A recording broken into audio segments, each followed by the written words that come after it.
Muraho, Yesu ashimwe. Tugeze muri wa mwanya wahariwe menya nibi. Tugiye kuganira ku nyoni Imana yaremye mu buryo butangaje yitwa Ikizu, cyangwa se mu rurimi rw'icyongereza ego. Nicyo twayigiraho mu buzima bwacu bwa buri munsi. Muri kumwe na Kagenzi Ernest. Dore imibereho yayo nifuje ko twarebera hamwe uyu munsi.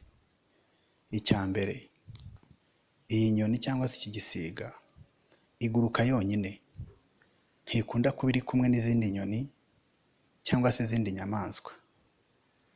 Akenshi ntikunda kuba iri gukora ibyo izindi nyoni zikora. Muri rusange ikora ibyayo. Burya natwe si ngombwa ko icyerekezo cyacu cyangwa se viziyo yacu abandi bantu baba bayemeranywaho natwe, cyangwa se ngo babe bayumva kimwe natwe, kuko akenshi iyo ubabwiye ibyo ushaka kugeraho batangira kukwereka ko bikomeye, nta wundi wabishoboye, bakagerageza kuguhagarika. Niyo mpamvu ugomba gutangira urugendo rwawe uri wenyine. Impamvu kabiri, iyi nyoni ikunda ibicu, imvura nyinshi cyangwa se ibihe bigoye. Ntuzigera ubona iyi nyoni yugama imvura cyangwa ngo itinye ikirere ko kirimo ibicu, ko kirimo imvura nyinshi. Mbese ntabwo iyi nyoni imeze nk'izindi nyoni zose. Nk'uko mubizi, izindi nyoni iyo igihe cy'imvura kigeze, igihe imvura irimo kugwa, izindi nyoni zijya mu byare, zikajya mu mashami y'ibiti, zigashaka ubuhungiro, ahantu zakwihisha ibyo bihe bibi. Mu yandi magambo, izi nyoni ibyo byose zibibona nka challenges cyangwa se imbogamizi.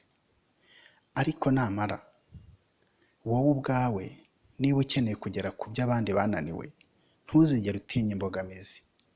Ntuzatinye imbogamizi iyo ari yo yose wazahura nayo mu buzima, kuko ayo niyo mahirwe yawe ahubwo azatuma ugera ku byo abandi bananiwe kugeraho.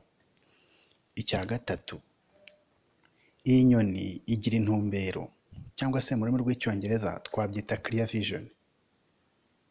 Iyo iri mu bicu hejuru, ibasha kubona inyamaswa iri kure cyane, cyangwa se ikabona umuhigo hasi cyane ku musenyi cyangwa se mu mazi.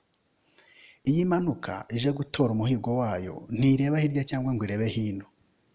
Ntiteshwa umwanya n'ibyayibuza kugera ku muhigo wayo, ahubwo iromboreza ku muhigo gusa, kandi ibigeraho neza. Uku niko ukwiye nawe kumera igihe hari inzozi ushaka kugeraho. Uku niko Dawidi yabigenje mu gihe yajyaga kurwana na Goliyati.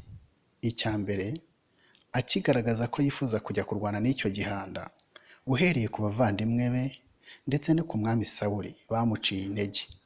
Murabizi mwese, mujya musoma Bibiliya.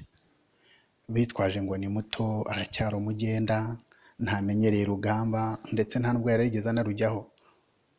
Ubundi bakavuga bati, basi nibura niba wamaramaje, ambara imyenda ya gisirikare, ambara amakoti y'intambara cyangwa se ibindi. Nyamara we yari yiyizeye, kuko amavuta yari yaramusutsweho yarimo ibikenewe byose kugira ngo aneshe urugamba. Yari yiyizeye we ubwe, ntiyigeze acibwa intege n'abamuca intege. Ntabwo abamukikije bamusubije inyuma. Ntiyatinya uburebure bwa Goliyati, ntiyatinya ubunini bwe, ahubwo kuba ari munini Goliyati byamubereye uburyo bwiza bwo kuba atahusha ibuye rye.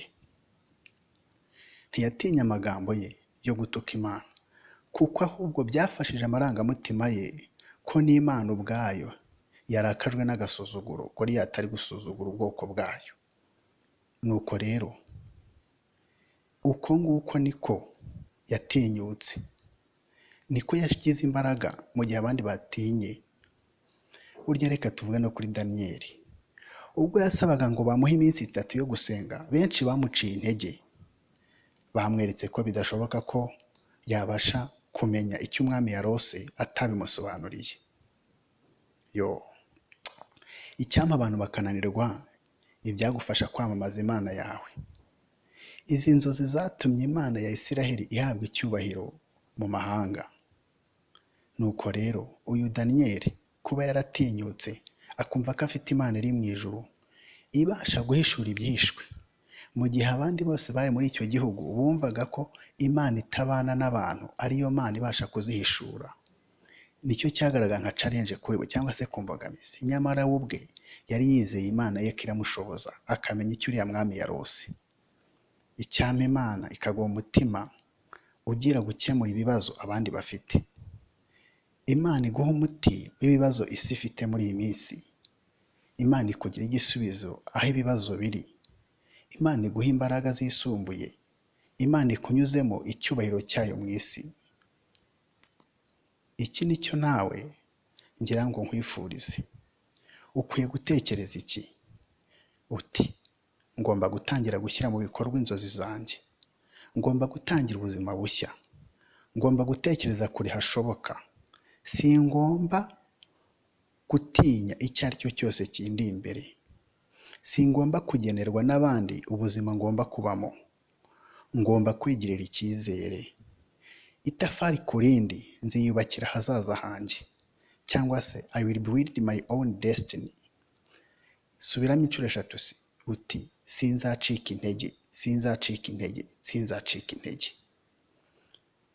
Wifuza kujya ugezwaho amagambo akubakira icyizere mu isi, akanagufasha mu kwizera kwawe, wakora subscribe, bityo uko ikiganiro tugisohoye ukajya uhita ukibona ako kanya.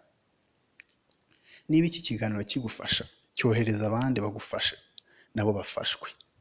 Hari inyunganizi waduha comments cyangwa se like.